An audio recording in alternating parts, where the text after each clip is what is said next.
what is investing? Investing is, or it refers to things that people, companies, governments do to create more wealth, to make money grow, boost production, and improves people's standards of living.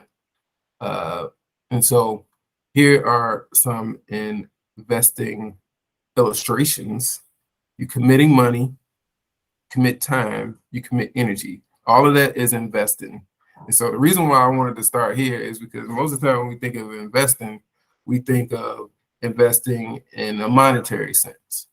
But you can invest your time. You can invest, like what we're doing right now is an investment. It's a time investment to learn more. When you go to college, actually it's kind of like a negative investment, really, in a way, like a big negative investment, in that you pay money to learn and you're giving your time with the expected outcome of a higher salary.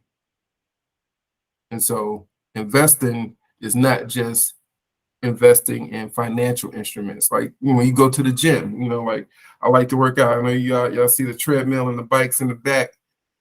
I invest in my health, and I like to commit my energy to having a good cardio system and working on some muscle mass. I lost a little bit over time, but I'm about to start a new bulking regiment next month, so outside the scope of the conversation. But my point is, you invest either in either in dollars or time or your energy for some future benefit. If you got kids, you're pouring into your kids, right? Because you want them to have some future benefit, either of knowledge or the feeling of being loved, all these different things. So it's not just financial investing.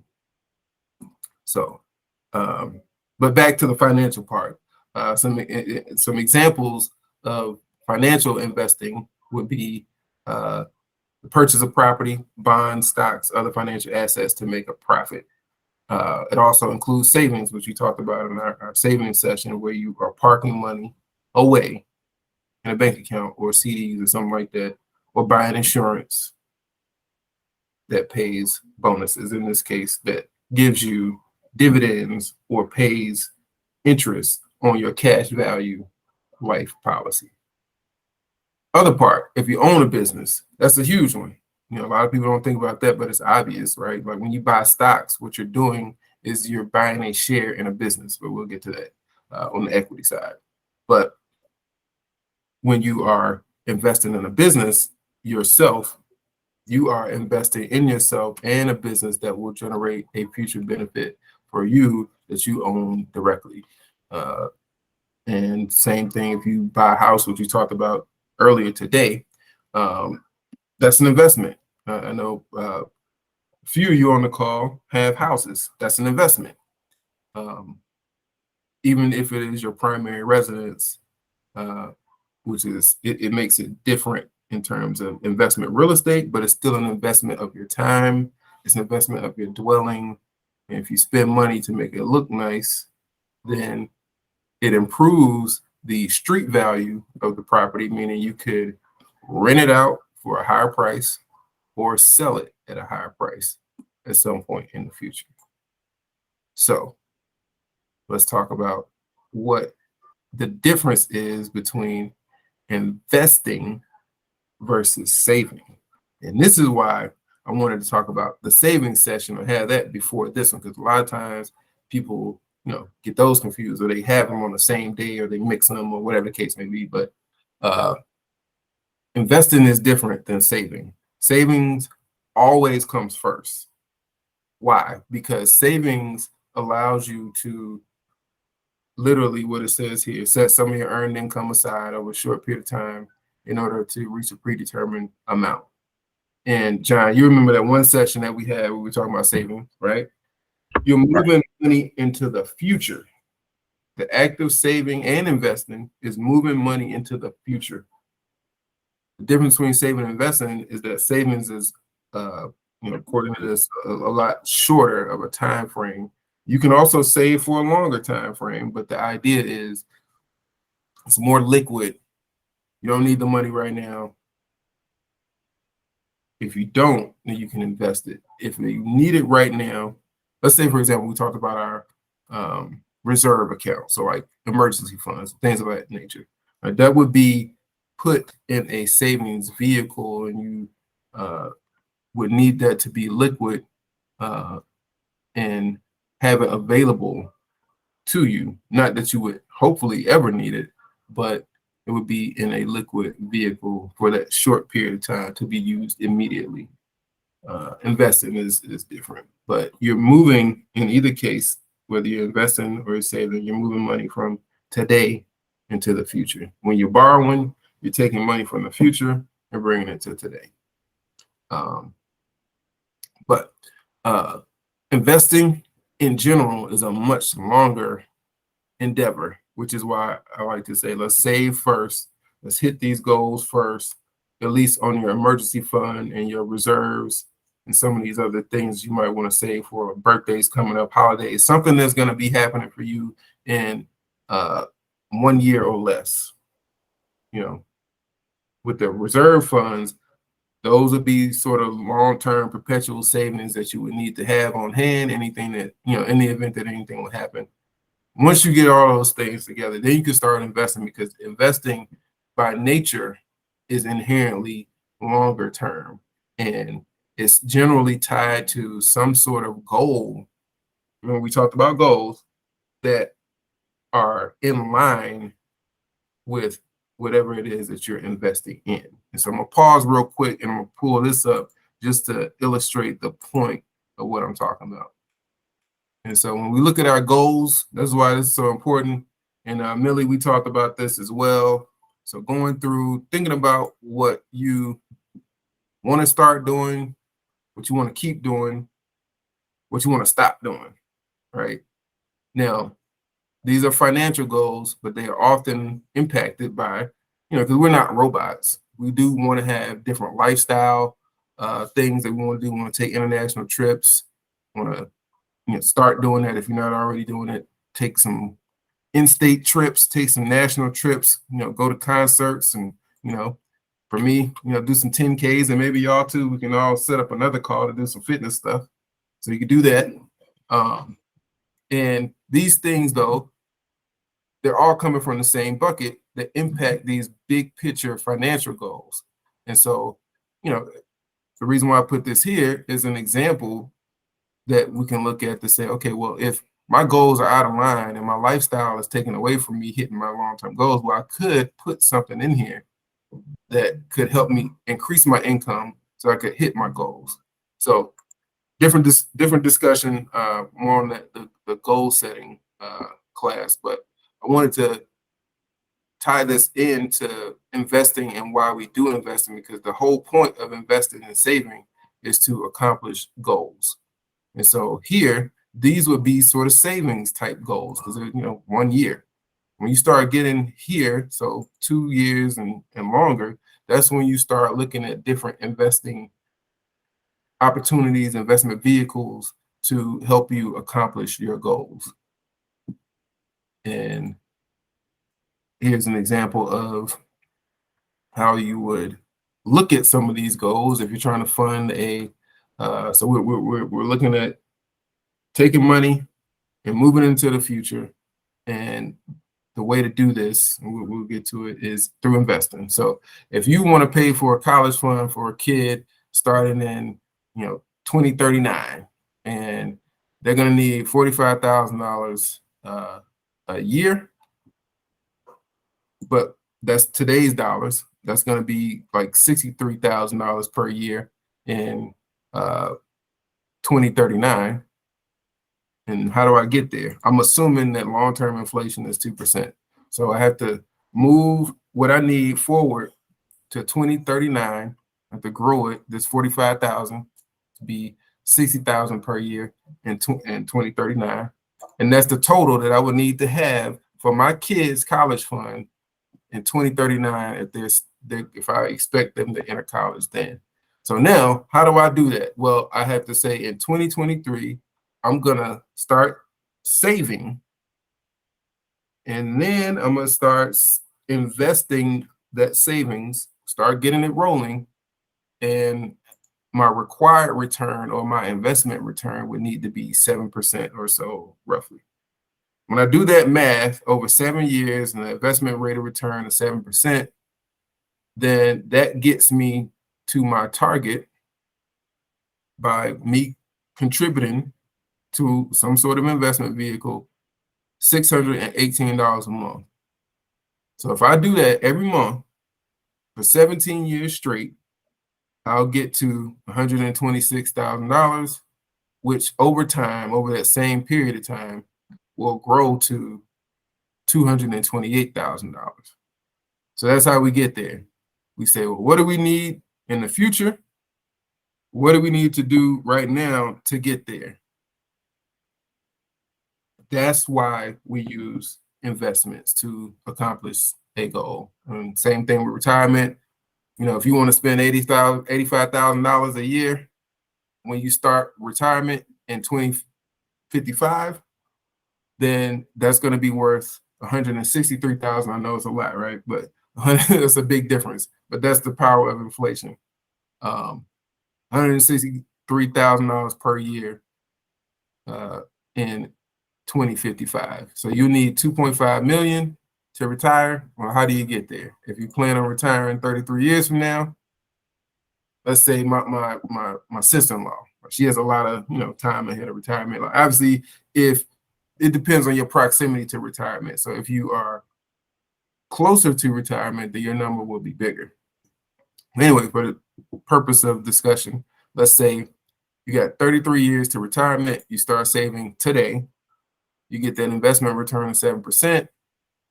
You need to hit $708,000 over 33 years to get you to your goal of retirement. That comes out to about $1,700 a month in savings. Now,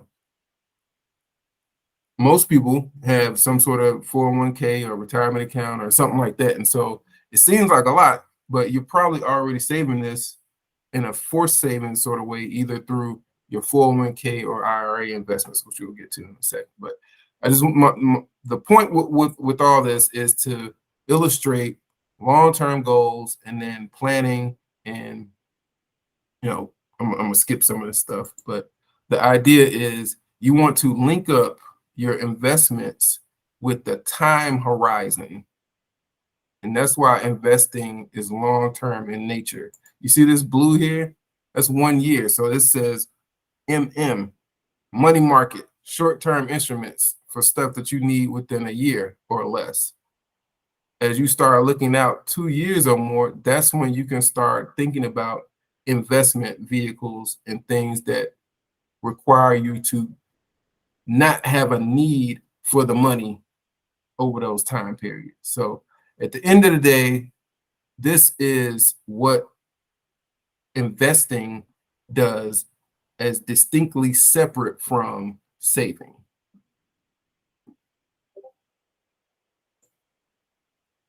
So let's go back to investing. Everybody got anyone have any questions? Just 7% annually. Is that realistic? Listening. Very, very realistic. We'll definitely get to that in a second, but yes, very realistic. Yep. Okay.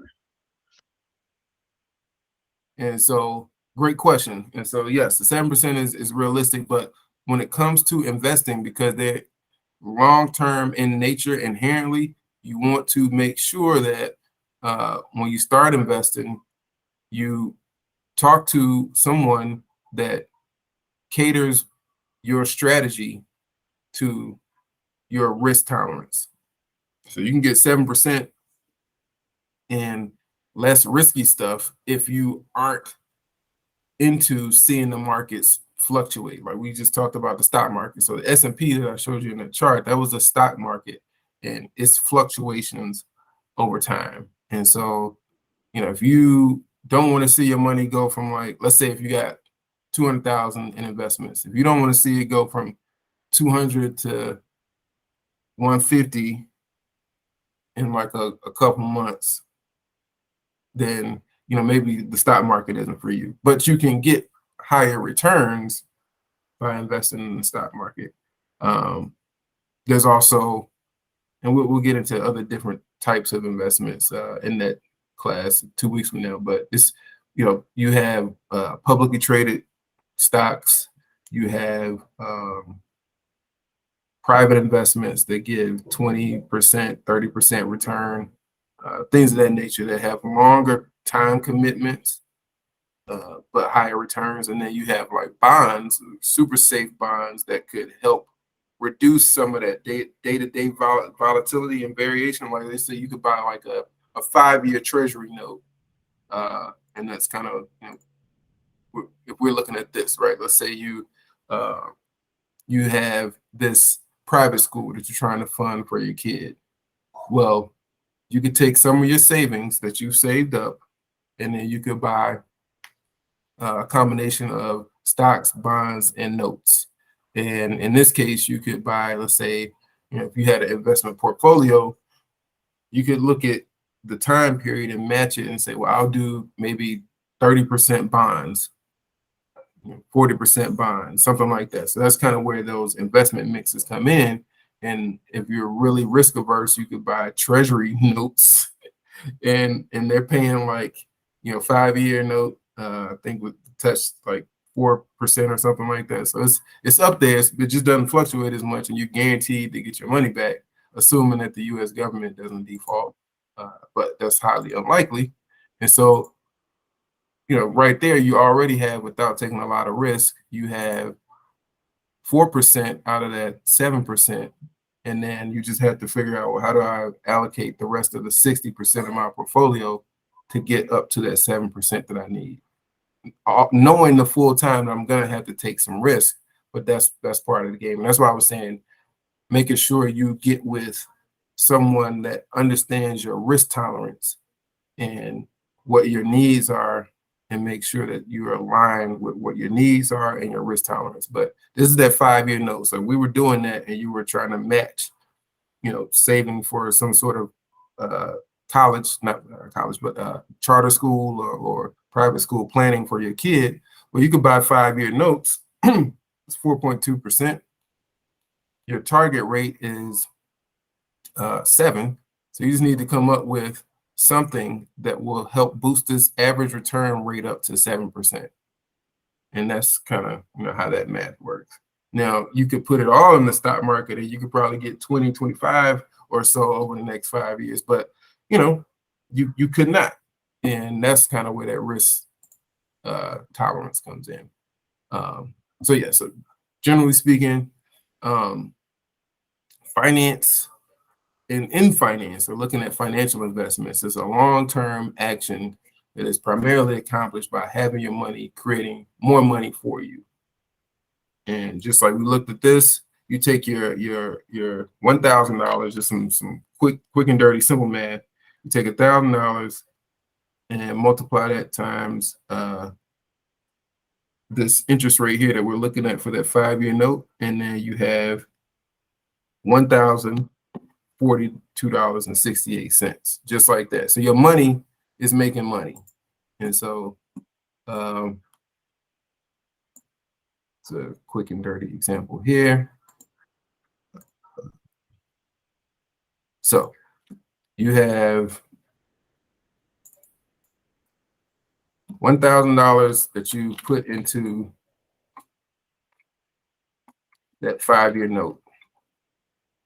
So 5-year note, and that is 5%. And here you go, $50. So by doing nothing but taking your money that you saved, remember we talked about saving first, or if you want to do some sort of recurring plan, you could buy mutual funds or things of that nature, and you invest $1,000 in a 5-year note, you will get every year $50. It's broken up into chunks. They pay semi-annually. And so you get $25 every 6 months. And so if you were to buy that bond, And let's say we'll put the actual interest rate that it traded at, not interest rate, we'll put this coupon in here. Not to get too detailed, but this is the coupon or interest payment that you get semi-annually. This is the yield to maturity, which is a reflection of the price that you pay and tells you the total return that you would get over the life of the bond. All that means is whenever this is greater than this, that means the price, instead of paying $1,000 per bond, the price is likely going to be less than that you'll pay. So you get this plus a little bit of additional money in the form of capital gain, since the price you pay will be less than the bond price that you'll receive when the bond matures. So we'll put 4.125 in here. And so that is your monthly interest payment. Excuse me, that's your annual interest payment. That's your semi-annual amount that you receive every 6 months. And notice, yes, this is significantly less than what you would get for investing in the stock market. That's not the point. The point is, this is assuming that the federal government, the US federal government, does not have any defaults. This is guaranteed for the life of the bond. Corporate bonds, different story. Not going to go into detail on that, but this would be something that you would, or that you could invest in with limited risk and guaranteed return, basically. And corporate bonds are similar. Savings bonds are similar. They just don't pay out it's deferred interest, so they don't pay out the interest until you redeem the bond. But this is an example of the income. This is every 6 months. This is monthly over 5 years, and the total that you would get would be 1,206. The total income by having this is $2,206 just for doing nothing, just for putting your money in a 5-year note. Let's say you had $25,000, right? Or 250. I mean, so it kind of changes the dynamic, right? So let's say you have a $100,000 portfolio.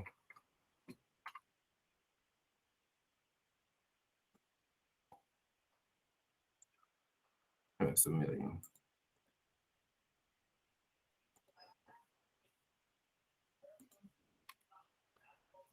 $100,000 portfolio, and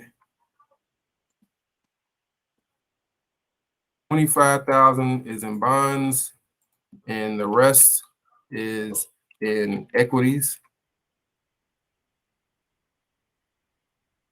And so 25%, pretty simple. 25% of your portfolio is in bonds, 75% is in stocks. So that means for 25% of your portfolio, even though you're giving up a little bit of risk, let's say this return is this, and then the return on the stock market, let's say, is 10%.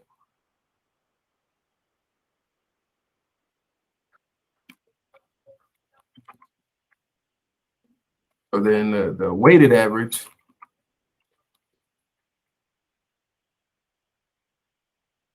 is 8.5%. So by doing a 25% bond portfolio with equities at 75%, then you accomplish your goal in a less risky way, depending on your risk tolerance. Now, if you said, well, I'm going to do, 100%, then you have 10%. But everybody, is different. If you can't stomach the fluctuations in the stock market, then maybe this isn't a portfolio for you.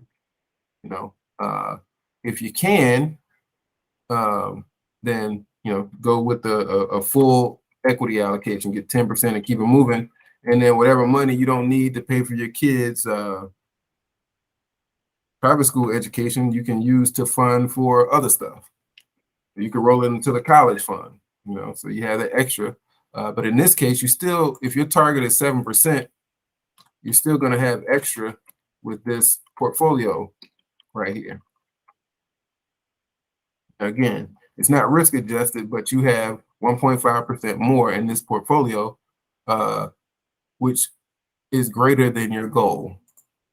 And what you did was you put in motion a guaranteed $5,000 over that time period.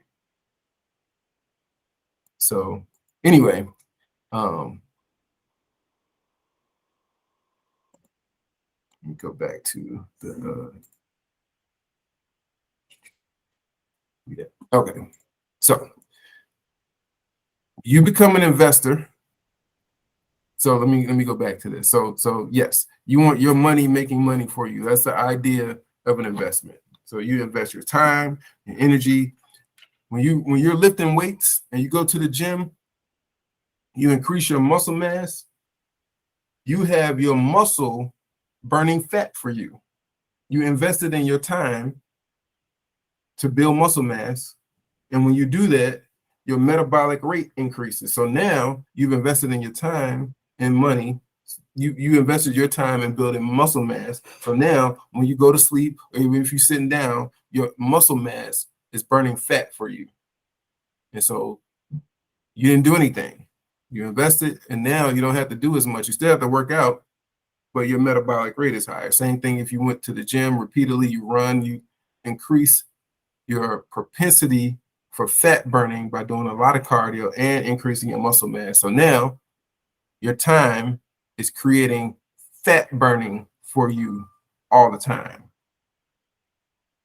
Similar, if you go to college, your knowledge that you've acquired during that time, assuming that you would practically apply it, whether it be in your field or somewhere else, is creating more money for you. Investing, financial assets, we just took a look at the example. Those bonds, investing $25,000 gives you $5,000 over a 5-year period, creating money for you. So when you become an investor, you put into things that can earn or grow in value. And the general aim is to earn at least an after-tax return greater than the rate of inflation. Basically, right now, inflation is 8%. So, it's very challenging right now for all investments, which is why prices are going down. As interest rates go up, prices go down. The reason is because the rate of return needs to beat inflation. And so that's why housing prices will eventually come down, because when you invest, whatever it is that you invest in needs to have a high enough rate of return to beat inflation.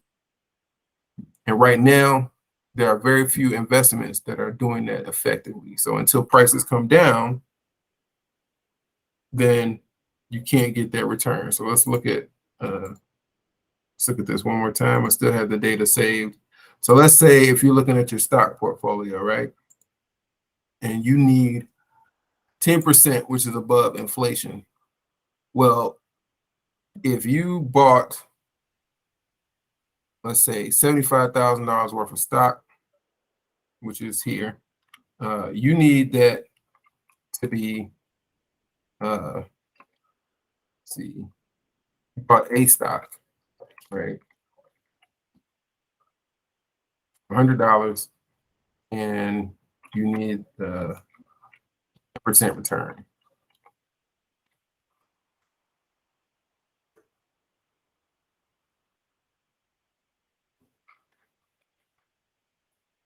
That's your return that you need on this one stock. So let's say you invested your money and you put it all $75,000 in one stock.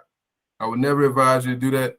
Never say do that ever, for illustrative purposes only. So let's say you bought this for $100 and you plan to sell it for $100 to get your 10% return. Well, right now, stock prices are too high.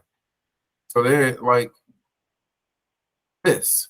And so if you're trying to get 110% or 10%, I'm sorry, then which is, let's see this,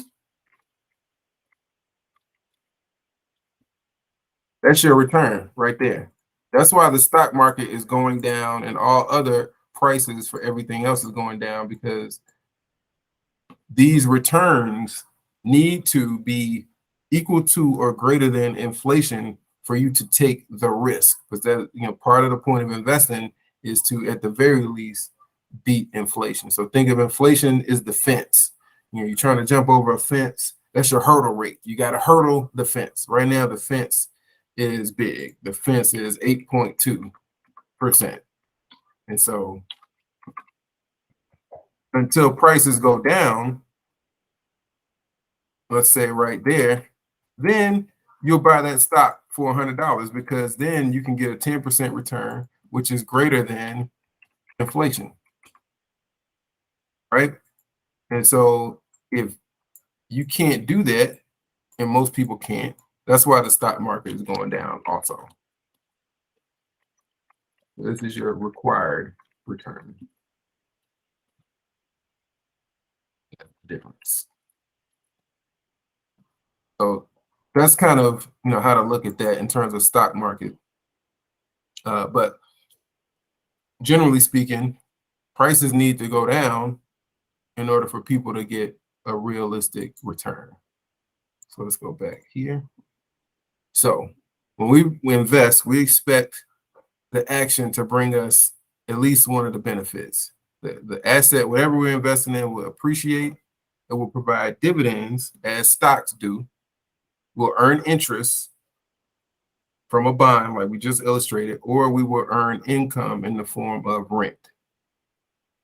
And so putting money into financial schemes, shares, properties, commercial ventures with the expectation of growing profit, devoting one's time or energy or effort to a particular undertaking with the expectation of a worthwhile result. So that's investing. And so now that we talked about that, what can we put our money in, and what are some asset classes to think about? And so we're a little bit over time, so I'll try to go through this as quickly as possible. But the idea here is you want to have an adequate asset mix. And so we have different types of accounts. And so we have 401ks, brokerage accounts, Roth IRAs, traditional IRAs, health savings accounts. A 401k is a retirement account vehicle. A IRA stands for individual retirement account. That is a retirement vehicle. A Roth IRA is a retirement account. It is a retirement vehicle. IRA's contribution limits are $6,000 per year. Next year, they're going up to $6,500 per year. That is the maximum amount that you can contribute to IRAs, period. If you have 10, then you have to split it between those 10. If you have 2, you can do the math. You can only put $3,200 in one and $3,200 in the other. This is the maximum across all IRAs. Most of the time when I talk to people about IRAs, if anybody's ever asked me, if you meet the income limits of an IRA, which I'll get into later, but if you meet the income limits, which a lot of people don't, it's below $280,000. Just throw that out there. $208,000 for a married person. We can actually just kind of look that up real quick while we're here. So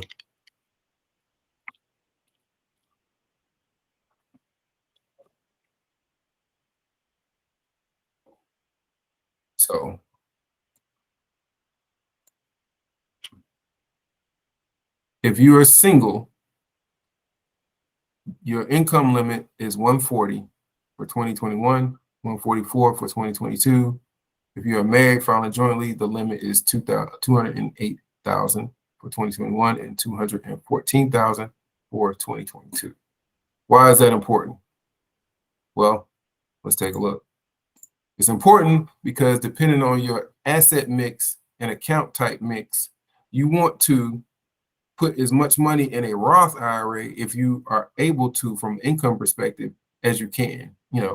6,500 is the limit. If you meet the income limits or are below those, you want to fully fund a Roth before you do anything else, because Roth IRAs are not taxable. Not taxable at all, ever. Traditional IRAs, 401ks, health savings accounts, they fall into the tax deferred bucket. And so when we think about account types, accounts and all that, we want to have a clear understanding of what we're doing and why. And so we talked about investing, the duration of investments, and matching your goals to what you're investing in. But you also need to understand, or it's very prudent to take a look at and be fully aware of the account types and tax mix of your accounts and the asset classes that you're invested in. So health savings accounts, 401ks, and traditional IRAs are limited to being tax deferred. And most people have their retirement funds in tax deferred. What that means is the money that's going into those accounts right now, you won't pay taxes on until you retire. That's what tax deferral is. Cash value of life insurance is similar, meaning when you put cash into a cash value life insurance policy, you will not pay tax on your contributions, meaning you can pull whatever you put in out at any point in time without a tax penalty. But the earnings on that, let's say you get dividend income or you get interest income, that will be taxable when you remove it. So tax deferred. For an insurance policy or tax deferral vehicles, you can borrow against the money so that you can leave it in that tax deferred vehicle. You have access to it and then pay off the loan. So if you're not familiar with that, a lot of times people refer to, I pull money out of my 401k. If you dig into your 401k and you actually pull the money out, there's a 20% tax hit plus an early penalty of 10% if you are not retired. So definitely don't do that if you don't have to. But if you need the money, you can take an advance against that money. The money still grows within that account, tax deferred, and you can access the money without having to pay tax. Similar with insurance policies for cash value. Non-taxable, the only thing that does that is, we just talked about it, Roth IRAs. So if you can put money in there due to income limits, great. That would be awesome. If you can't, then there are always these other vehicles that are tax deferred, but start there as who wouldn't want their money to grow tax free? The next thing is HSAs. The maximum contribution there is $7,200, tax deferred. If you're early in life and you don't have a lot of health issues, high deductible plans, savings plans give you high deductible insurance plans, health plans give you opportunity to have a health savings account to put money in and invest it, and it grows tax deferred, assuming you don't have any major health events and you're relatively young or not as close to retirement and don't have a lot of health issues requiring you to pay a lot of out-of-pocket health costs, then you can take advantage of HSAs. And then finally, brokerage accounts. Brokerages are in this taxable bucket. And so you have, again, when we think about this, when we think about account types, you have taxable, non-taxable, and tax deferred. Those are the main vehicles by which you're going to be investing in. And these are the account type mixes. Remember, you have 401ks for people that are working at a company that is a for-profit company. Sometimes they have 401k, so regular 401ks. Then, if you're lucky, companies have a Roth 401k. Not every company offers that. If you have a Roth 401k, then that is God's gift to you, because you can invest through your company and get a company match and never have to pay taxes. It's very rare. I haven't seen it in a lot of places, but they do exist. My company offers just a regular 401k, so I don't have that availability. But if you do, let's see, I think the max contribution for a 401k contribution limits, 20,500, right? So let's go back to this is HSA. Never lets me do this. I'll just do that. So that's HSA. This is Roth or traditional.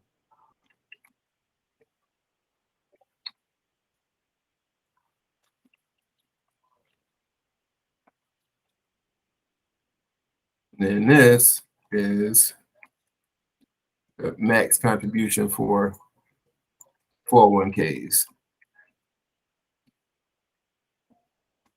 If you have a Roth 401k, put all your money in there. I don't care if they match or not. If you got 20,000 and your company doesn't match, doesn't matter. If you have a Roth 401k, this is not going to be taxed.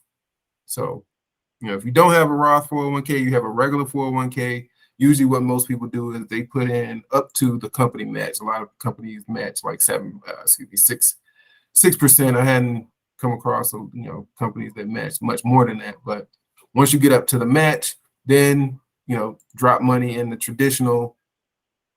Once that's funded, then look here. The challenge with HSAs is you have to make the declaration when open enrollment starts for most companies. So you have to determine what you want to do ahead of time. So that kind of makes that part challenging. But either way, if your company doesn't have a Roth, then first base is whatever the company match is. And then, maxing this out, that's kind of like a no-brainer if you have the income to do so. And then maxing that out, that would be priority number one. Then finally, when you're looking at that, you're looking at, again, brokerage. Brokerage is taxable. And so limiting that to the best of your ability would be great. The problem is there's just not as many ways there are ways, don't get me wrong, but this isn't a session on tax management, but there are ways to limit taxes outside of brokerage accounts. It's primarily through other investment vehicles that are not structured within the stock market. And so when we look over here, this kind of breaks down like your category mix. So you have your brokerage, then you have retirement. Most people's money will be bucketed over here because obviously when we look at these matches, we match our funds and investment objectives to our goals. Most of them are long-term in nature, retirement being the one that's the farthest out, which is why this is usually the biggest for most folks. This, unfortunately or fortunately, however you look at it, will also be the second biggest amongst other strategies to accomplish your goals. The reason is because, right here, I don't have a kid yet, so I don't have like a mix for college funding. But if you had a college fund, that would be here. So I would imagine most people would have that being the bulk, the second bulk of it. So college fund or private school funding. And so as I move more into that lane for myself personally, that chunk will start to be a bigger piece of it. And then finally, the asset classes, which now that does everybody have a good understanding of the account types before I move on to asset classes? Yes. Yes. Awesome. Awesome.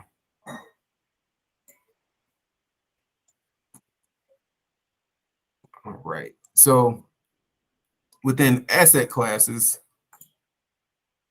when you're looking at investments, cash is definitely an investment. Don't get it twisted. You know, people rotated to cash. You know, smart money's like 80. You know, well, I'm gonna say 80, but like 60, 40 to 60% cash. You know, a lot of people are in cash right now just because of the market. You know, being aware of what's going on and rotating appropriately. A lot of people are in cash right now. Cash is an asset. And so don't get it twisted. This is for illustrative purposes only. Most people are not in 82% equities at all, especially not right now. So cash is an asset class, and depending on your age, this would be like a ideal sort of model portfolio mix, meaning fixed income or bonds. We just looked at 25% for a conservative person. This is slightly more aggressive, where you have 14% bonds or fixed income and then 82% equity. And we can, you know, sort of see what that looks like over here real quick. Did I close it? No, I didn't. So if we change that and we put what I had in that worksheet, and then let's say it's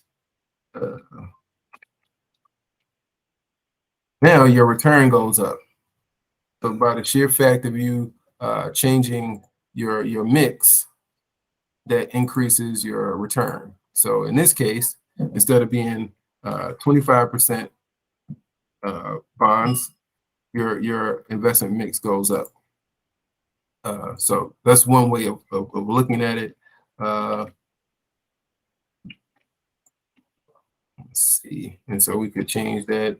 We make this 14% by changing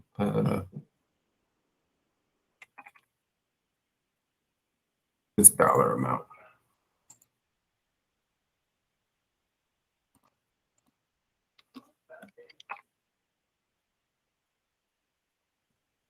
We'll just make that, you know, the amount that we're going to change, and we'll see what you would need to have in bonds to get. Right now, we're looking at an 8.5% total return. If we reduce our bond allocation, then our return goes up to 9%. But again, when you do that, you're increasing your risk. So the question is, obviously, you know, it all depends on how risk tolerant you are or not. We go back just for illustrative purposes. So this is a 14%, 86, a 14% bond portfolio, 86% equity portfolio that we were just looking at a 9.18% return. If we go to 25%, then we reduce our return. Less risk, less return. So equities have more risk. Then alternative investments include private equity, hedge funds, real estate investment trusts, commodities like gold, silver. It's a whole bunch of different things from a commodity perspective. You could trade options, you could do futures contracts, you could do inverse ETFs, all of those things, and then crypto. And so that, when we look at an asset mix, you want to have a range of different things that give you the most desirable outcome to accomplish your long-term goal. You want the assets to grow. You want to generate income from those assets, all for the purpose of accomplishing your goal. Like, none of this is, oh, I'm just going to invest for the sake of investing. Like, nobody wants to do that. Like, why would you do that? The whole point of all of this is to figure out the appropriate investment mix, appropriate investment structure, and all these different things so that your return is within your risk tolerance that accomplishes your goals, whatever those goals are. And so that's the real game. And so, no other reason to invest other than that. And like I said, obviously to keep up with inflation so you can maintain your lifestyle. If you have an excessive lifestyle, then that's different. You need to earn more money and you need to take more risk. And so think of it in terms of that, like more money equals more earning that you need to do and more risk that you need to take. And so balancing your lifestyle with those things is paramount. Not to get too into the weeds with the types of see what I want to say. So I just mentioned that. So we already had our budgeting class. We just talked about goals and then your risk tolerance. We talked about returns briefly, but here's another here's a graphical depiction of how to look at what I just showed you. So we just talked about this pie graph, right? And so the reason why you want this to be nice and pretty like this and arranged according to your level of risk and all of that is so that you can make sure you maintain whatever relationship works for you along your journey.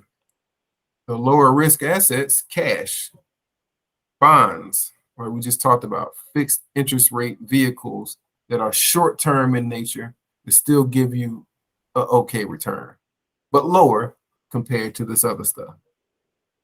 The higher return you get, you have to be aware that the risk is increased with each step that you go along. So property, obviously we just talked about that. That has its own level of investment risk. Where this would go on the spectrum, in my opinion, so this is sourced from Finance in Bold. If I were to put this together, I would put property somewhere further down the line. But the reason here is when you invest in property as an asset class, if you invest in real estate, it's capital intensive, time intensive, but it can generate income for you similar to stocks and bonds. They fluctuate less than other financial assets. That's more than likely why this is here. Meaning if you bought a property today for $300,000, it would not be $200,000 in a month. However, if you bought stocks worth $300,000, it could be down to $200,000 in 2 days. So in terms of volatility, this is less volatile. However, it's more capital intensive, more time intensive, and the investment horizon is usually longer if you're not in a seller's market. We're coming out of a seller's market right now for real estate. If you bought real estate between 2020 and 2021, you could start offloading right now. However, even though that seems like a relatively short period of time, real estate is inherently long-term in nature. And so that's why I would put that slightly higher, because the longer that you hold real estate, or the longer you subject yourself to interest rates, the more risk you take on. Like right now, if you're a seller, yeah, housing prices are still high, relatively speaking, but interest rates are also high. So that also limits your available investor pool or someone to take the property off your hands. If you got a $300,000 property, you're trying to offload it, who wants to pay 7% to buy that property from you? So that pool gets smaller as you go along. But the point here being is that risk is on a spectrum.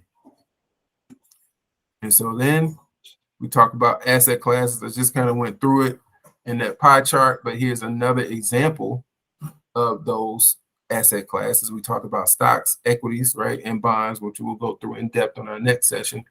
Cash, savings accounts, money market accounts, and then investing options, which include real estate, commodities, crypto, and other financial derivatives as alternative assets. And this is, an investment approach sort of for all assets and how you can look at them in general. And so we're not going to go into too much on the assets. There was one thing that I wanted to highlight, which is commodities. And so we'll get into those a little bit more on the alternative asset side, but those are like physical. So when you think of real estate, actual property itself, commodities and real estate are physical. Stocks, bonds, cash, those are paper assets. And when people talk about buying paper or investing in paper or whatever the case may be, yes, you're investing in a business. Yes, you're loaning the business money, but those are financial assets. Those are paper assets. Commodities, you can invest in them indirectly through ETFs or other things, mutual funds, what have you. But generally speaking, real estate and commodities are in the physical realm. We'll go into that a little bit more. But the big thing now that we have is okay. So before I move on to investment vehicles, does anyone have any questions about asset types and account types?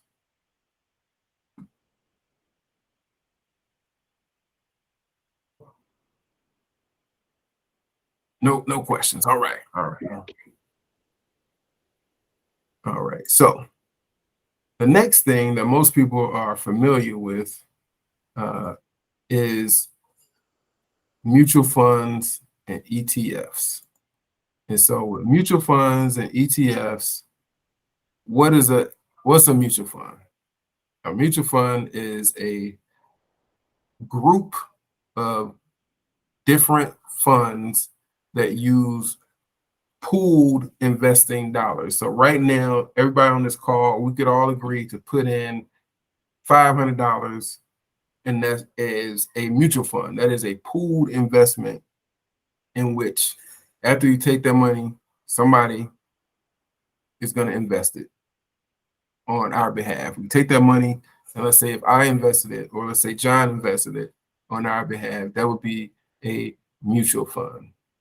And they, in this case, we would do all the work, the research, and that's kind of what this is. Between the four of us, we do all the work on whatever it is we're investing in, and then we make the investment and move on. Monitor the investment and its performance, yada, yada, yada. A mutual fund, we do the same thing, same model, but instead of us doing it ourselves, we give the money to somebody else, and they take that money and they invest in a collection of different things and invest on our behalf. And so that's what a mutual fund is. The difference between a mutual fund and ETF is very small, but there are differences. Now, an exchange traded fund is similar to a mutual fund, but they are bought and sold on the stock exchange. So you can buy them,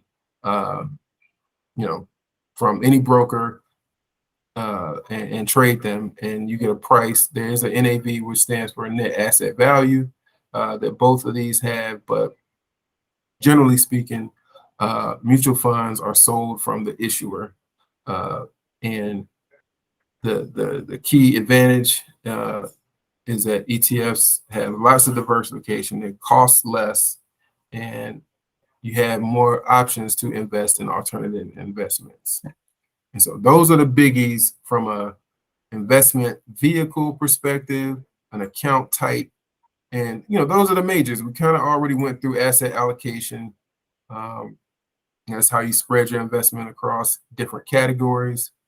And then not going to go too much into investing strategies, but common investing strategies for the purposes of what we're talking about today are active and passive. And so with active investing, you are actively involved in the portfolio construction, meaning the asset mix that you're talking about, like this. So all of this. So you're like, okay, well, I'm involved in how much I put in fixed income, bonds, equities, all this kind of stuff, and yada, yada, yada. If you just want to passively invest, you can buy an ETF and keep it moving, and you don't have to think about these things. You still have to kind of think about your asset class mix, but you don't have to think about what stocks to invest in and all of that kind of stuff. You just kind of go on and figure out how much of the portfolio you want to have invested in stocks instead of thinking about which stocks, where they are. So like for you, like all of this stuff wouldn't really matter. So like in terms of a passive strategy. So value investing is one thing, growth investing is another, momentum investing, dollar cost averaging. All of those are more applicable to our session that we're going to have next week on stocks. So I'll skip that for today. But you know, the other key part here is how are your investment taxed, and that's why I wanted to start off with this first for taxable versus non-taxable and all that. And how that applies is, you know, when you're thinking about your total financial picture, one of the end games that I wanted, you know, everybody to be able to do is to fill out different templates and different things to really help you figure out, okay, well, where am I? What do I need to have in place? And how do I monitor all of these things? And so at the end of the day, you know, you would want to be able to, you know, fill out something like this. Computer's moving a little slow here. There we go, it's coming. All right. So this is, if you ever want to start a business and you want to get a business loan, they're going to ask you this. And you want to know, right? Right. Obviously, you want to have financial assets and assets in place to accomplish your retirement goals, your college savings goals, your private school goals for your kids, your lifestyle goals. If you want to take a trip to Europe and Abu Dhabi, and you know, you want to hang out in Aruba for 2 weeks out of the year every year, you know, you have to have your things in place so that you can do that. But trying to get a business loan, you're going to need all this and need to understand where it fits in your total financial picture. And then also, this is from World Financial Group, an organization that a friend of mine is a part of, and really, really good company. But if you're doing like some financial, if you're sitting down with a financial advisor or anybody that's doing coaching or anything like that, one of the first things they're going to do is ask you to fill out something like this. Not so much this first page in terms of focusing on today's exercise, but looking at this page and looking at your liquid assets, understanding what is liquid. Well, here it is. It spells it out right there for you, just like what we talked about. Your taxable stuff and your tax deferred stuff from an account type perspective. And so understanding what all of those things are will help plan for your future, plan for you know, those needs that you may have going forward. And again, you know, like I said, you have taxable, tax deferred, tax exempt, completely tax exempt. And within that, you can have mutual funds, bonds, yada, yada, yada. So that's why I organized it in this way. So you can see, you can have things organized by account type, tax mix, and asset mix. Looking at it like this is really beneficial because you need to be aware of, let's say if you have 82% equities, well, that's spread out across all of these accounts. Like a lot of times what happens is, you know, you just kind of invest blindly in your 401k. You don't really know what those investments are. And then when you do that, you might be overexposed in equities and not have enough in fixed income. And then if you are about to retire or getting closer to retirement, then what's happening now, stock market could be dropping. And then when you get ready to start taking withdrawals from your account, you won't have enough money. And so it's important to look at the type of assets that you have and be ready to make shifts as things go along. So that's that for investing. and ETFs and mutual funds and all that good stuff. I'm not going to go into investing strategies. That's outside of the scope of today's discussion. But does anybody have any questions? But you are gonna give us the strategy down the road. That is down the road, though, right? Oh yeah. We definitely look. That's the whole thing. You know, getting through this part, and then I know that's a few miles down, a few X's down, but yeah. Having a good idea of and let's for example, having a good idea of what stocks are, your risk tolerance, and all of those things are important, and understanding like really what you're investing in. Like if you're investing in the stock market, is that something that I can stomach or not? You know, what is my goal? You know, and that's what I mean. You know, we'll go through stocks and then bonds and then alternative investments on the next session, and then finally like business cycles, so that when we have these discussions about strategy and what matters here and there, what doesn't matter, then you'll be aware of these different vehicles to use. And so I brought this up so you can see, okay, Vanguard Total Stock Market ETF. Well, you might say, well, what is that?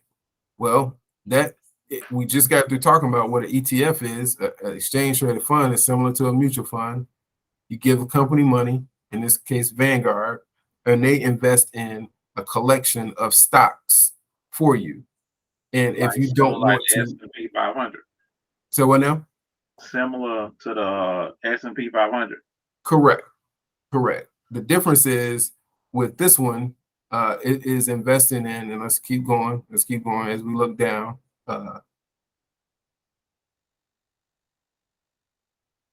The composition. Let's see, where is it? As I was looking at this in a prior class. That's a great question. So here we go. That's what it was. So there are 4,066 individual stocks in this Vanguard Total Stock Market ETF. If you were to invest in the S&P ETF, and that's literally what you just said, which is 500 individual stocks. So in terms of a diversification perspective, you have much more diversification with this ETF than you do with this ETF. It only invests in the 500 holdings of the S&P.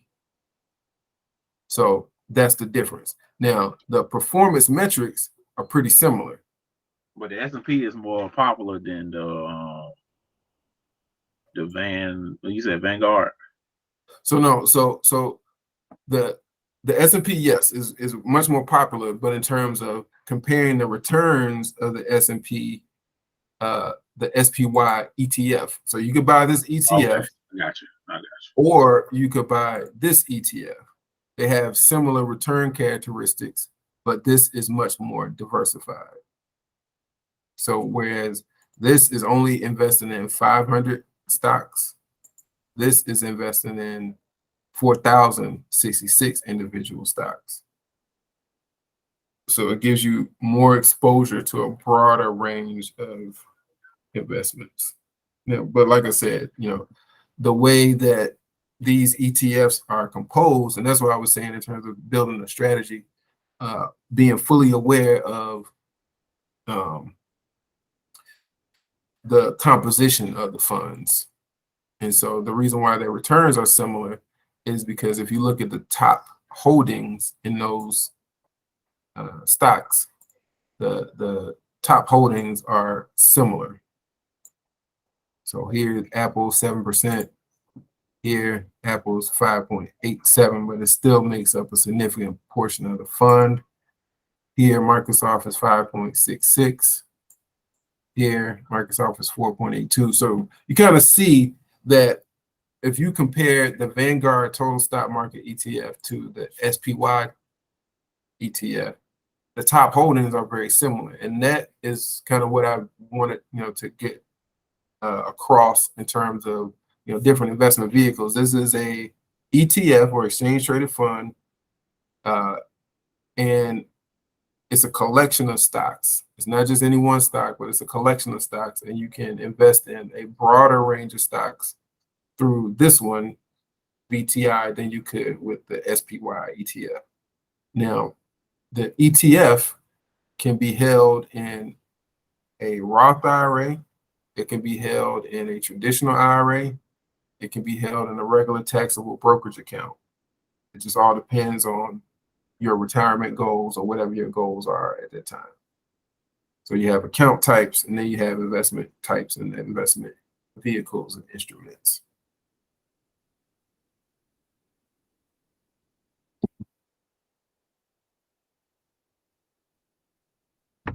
You can borrow from the Roth. So what? The Roth account, you can borrow from that. Let's see. I'm sorry.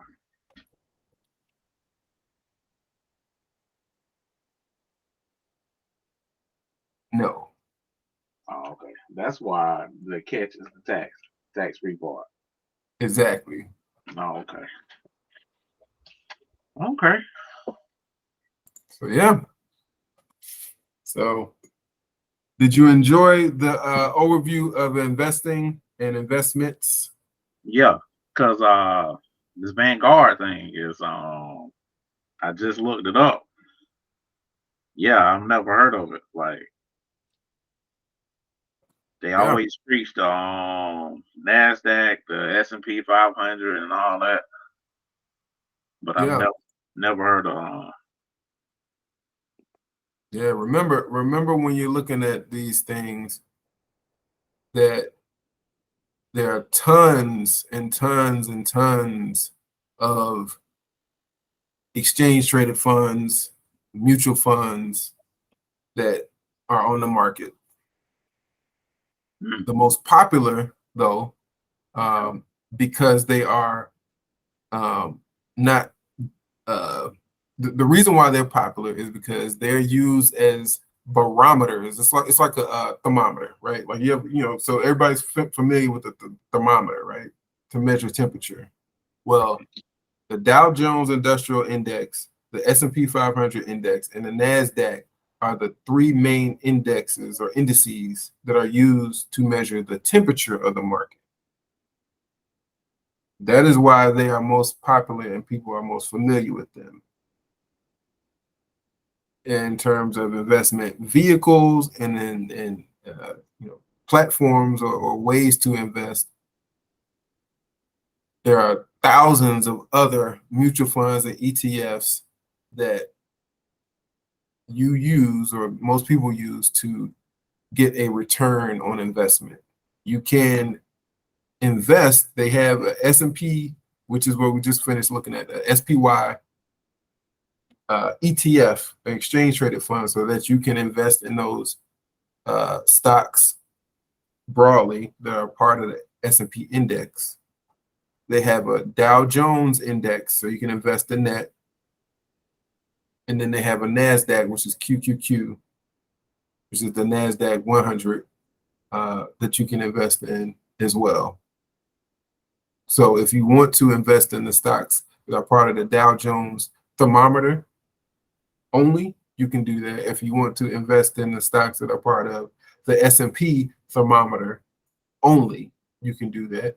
Or if you want to invest in tech-driven stocks that are part of the NASDAQ only, you can do that. So that would be those symbols are let's see. So this is SPY for the S&P index, and then the Dow Jones ETF is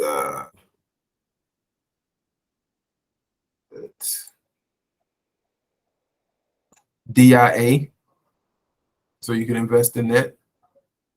It's 30 stocks. It's only 30 stocks. And then if you wanted to invest in the NASDAQ, only. Most commonly used vehicle is QQQ. Invesco QQQ. I'm pretty sure you guys have heard of that. But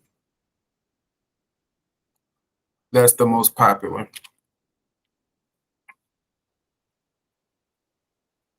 I don't know if this is further down the road, but cryptocurrency.